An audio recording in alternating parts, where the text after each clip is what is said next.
Welcome back to the channel, everybody. My name is Z James. This is the Third Tier Workshop, and this sitting behind me is my 1993 Nissan 300ZX convertible. Weekend car, fun car, autocross car. It is December. It is cold. I am buying parts for next spring, next season to do maintenance on a twin turbo VG30 DETT. But today is an unboxing video. And I bought some parts on Black Friday and Cyber Monday through Z1. And I'm going to show you guys what I bought. Sort of roll this stuff out for you guys to take a look at what I purchased and why I purchased it. Give you an idea of what it looks like. So in this video, though, we're talking about clutches. My car, at the moment, I did a manual swap on it 2.5 years ago, I want to say now, with an NA transmission. Now, the TT and the NA transmissions are exactly the same for the internals. The big difference is the bell housings. Because it's twin turbos, have a slightly bigger bell housing to hold a bigger clutch. In my mind, Nissan would have been better off just making them all the same for parts manufacturing. But hey, I'm at the bean counter in the 90s that thought it would be better to have all these different various sizes. So anyway, so the clutch I have in the car, which is used, OEM style, I don't even know what it was. I got it with a transmission. I just slapped it in and said, well, if it holds on, it holds on. And it's done great so far. Transmission's only got a slight grind, which is one of the synchros and fifth gears being an issue. But the transmission itself is stout for everything else I've been using it for. The trick is when I go twin turbo next year, I need a clutch. And I will need to modify. You can, just so everyone aware, you can modify the bell housing on an NA transmission to accept a clutch from a TT. You will need a new flywheel because it's a different flywheel, but everything will work.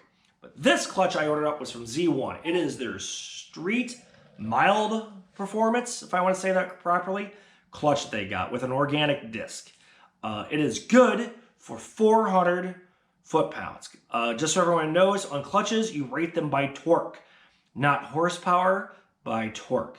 Right now, the factory TTs were good for 280 foot-pounds of torque. I mean, that's what they came with. But if you go step up, start putting more boost power into the car, Z1 makes a couple of clutches. Actually, they have quite a few, but they got a couple that they do themselves. One is the mild street performance, which is what I bought, which is good for 400. They have a street performance one, which is good for 450. I decided to go with 400 because I am thinking my car should be under 400, right around 400 horsepower. So I should not be, if everything plays out the same, I should not be over that for torque. It should be high 300 foot-pounds of torque, I'm hoping. But let's take a look at the clutch. Let's bring this on over to the box over here. So this is the clutch, guys. Let's take a look at it real fast. Sorry for the cruddy angle, everybody. This is the packaging. I opened up just to make sure you get everything. Wanted to see what was in here. You got some nice padding was on top. And then the clutch itself. But it also comes with you'll need this plus a new bronze bushing when you redo it. Just because while you're in there, you need a bushing because it's a pilot bushing. And then this is a centering tool to get it properly done right. You need to have that. Comes with the kit. And then this is the clutch with the fingers. Oh boy, this bad boy is heavy. This is not lightweight. It's nice. It's painted. Looks fantastic. Surfaces I will definitely clean up beforehand. Wipe them down, make sure there's no pitting, no nothing. I might give it a light coat of oil here, which it should already have for the winter time, so there's nothing rust up. And that's what's in the box. That's from Z1. That's the box for the clutch itself, but you still need a disc because that's what gets pinched. I will grab that. And this is a Sprung Clutch that comes with it from Z1. This is their part number, Z1 90946. Full face, spring hub-centric club. It looks pretty good. Like I said, it's brand new, nice organic. This should be good. This whole setup right here. Oh, here's the Z1 part number 2.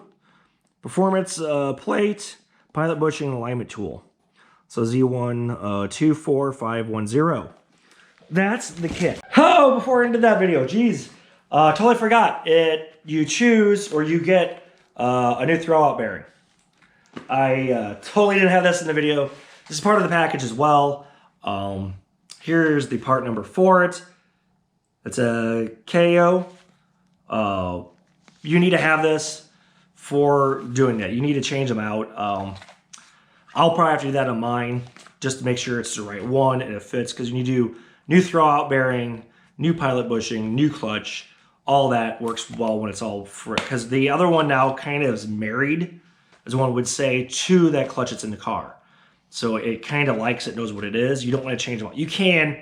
You want to be cheap, but these are not that expensive, in my opinion, in the long run, for the headache that you would cause if it doesn't work out right for you. I'll have to edit that into this last one. Sorry about that, guys. All right, bye.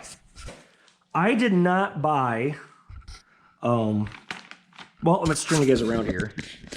I did not buy a, how should I say, Flywheel, because Z1 only sells lightweight stuff.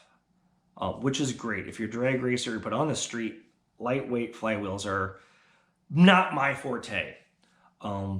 If you're a straight dedicated autocross car, track car, drag car, I mean, I don't know if you're a drag racer, but you probably should be using an automatic for more consistency, in my opinion. But that's mine personally. Where it spins up faster. But on the street, you really sacrifice a lot. And my car does dual purpose between autocross and me driving on the street having fun. And I do not want it to be a pain about the driving traffic. Because traffic can be a real pain. If you get a lightweight flywheel, it spins up quickly, but dies off because your RPMs go down. It doesn't work so hot. So I am on the hunt this winter to get an OEM flywheel. Used. I will go get it resurfaced if need be at a machine shop. I just need to locate one that will fit this clutch package that I now bought. So, yeah. That's about it for this unpackaging. I know this is a lot shorter video than the 120K kit I just did here a little while ago. But, you know, for a clutch package from Z1, and this was 300 some bucks, I want to say, at the time. Black Friday sale, so it was cheaper. I could have gotten the flywheel as a whole package, but I just didn't want to go for it. I didn't want to have it laying around. I didn't want to invest the money on it when I'm not really thrilled with a lightweight clutch at the moment. I may in the future, but I really don't want to do for it right now. So, once again, if you guys got any questions on this stuff that I'm showing you for the unboxing, just let me know. I haven't got a chance to install it. I will do that next year when I do the twin turbo motor swap. It's when everything will get done. And I haven't decided if I'm going to pull the transmission with the motor. Some guys do, some guys don't. I probably will. I don't know. I haven't done it that way. I've sheared them off before where you disconnect everything and it just comes out and you leave the transmission in the car. But that's the first time I did that when I had to put a new blown motor in.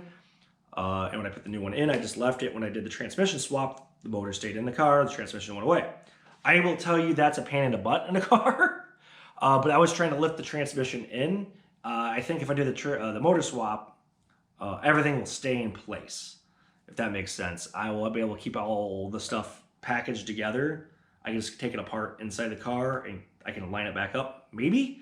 But I don't know, the more I think about it, I'll probably just pull the tranny with it, pull it out the top. That's the thought I'm going for anyway at the moment. So once again, another long diatribe on future projects next year with this vehicle.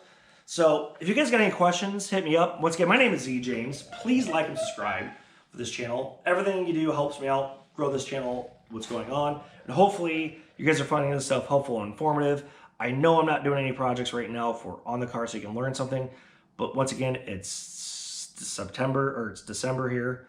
I won't be able to start doing projects in full earnest until April. It's just when temperature starts getting warmer. So, all right, everyone take care, and I'll see you guys in the next video. Bye.